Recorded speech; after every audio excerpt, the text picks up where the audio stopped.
चुनाव के दौरान एक मुद्दा काफी जोर शोर से उठाया गया था सीएजी की रिपोर्ट को लेकर और बीजेपी ने यह बात कही थी कि हमारी सरकार बनने पर विधानसभा में सदन के पटल पर सीएजी की रिपोर्ट को रखा जाएगा, पेश किया जाएगा और अब ऐसा हो रहा है। कल सदन में पेश होगी सीएजी की रिपोर्ट और सीएजी की रिपोर्ट पर कैग की रिपोर्ट पर सियासी संग्राम भी शुरू हो चुका है। बीजेपी सांसद अनुराग ठाकुर का बयान, केजरीवाल की राजनीति सीएजी रिपोर्ट के आधार पर शुरू हुई थी। केजरीवाल हमेशा अपनी जवाबदेही से भागते नजर आए। बीजेपी के और भी नेताओं ने बयान दिया। तो वहीं आतिशी, जो दिल्ली की पूर्व मुख्यमंत्री हैं, उन्होंने बीजेपी पर निशाना साधा और कहा कि सीएजी रिपोर्ट किसी भी राज्य या मंत्रालय या विभाग की हो, पेश होनी चाहिए। इसी तरह का बयान पवन खेड़ा का है, कांग्रेस के नेता।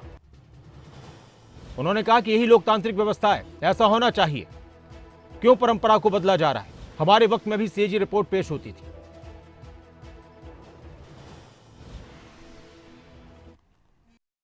जिस व्यक्ति की राजनीति कैग रिपोर्ट के आधार पर शुरू हुई थी, उनका नाम है अरविंद केजरीवाल और पार्टी का नाम है आम आदमी पार्टी।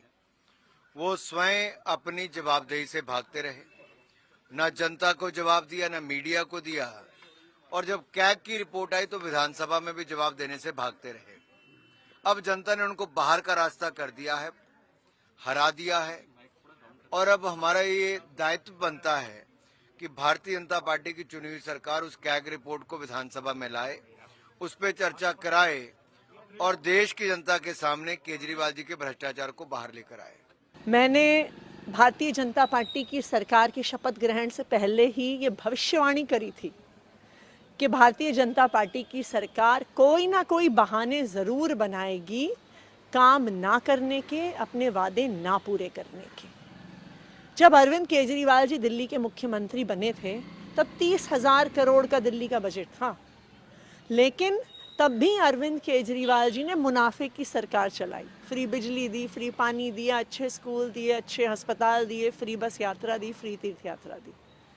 आज 77,000 करोड़ का बजट भारतीय जनता पार्टी को हम अपने 10 साल की सरकार के बाद देकर जा रहे हैं और वो कह रहे हैं खजाने खाली हैं।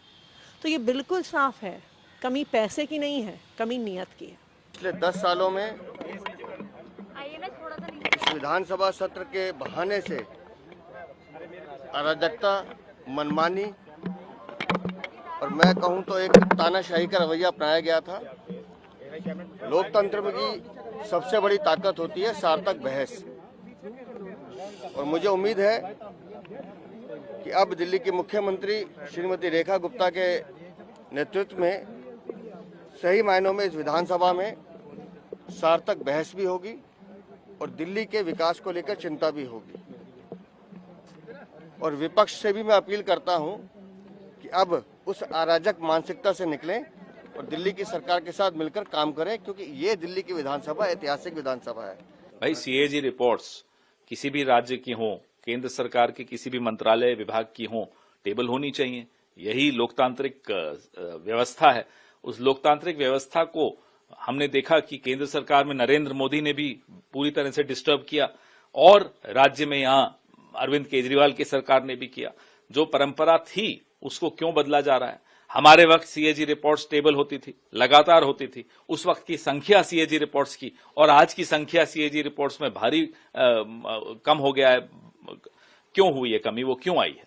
ये बताता है कि इनका लोकतंत्र पर से विश्वास न नरेंद्र मोदी का है, न उनके छोटे भाई अरविंद केजरीवाल का है।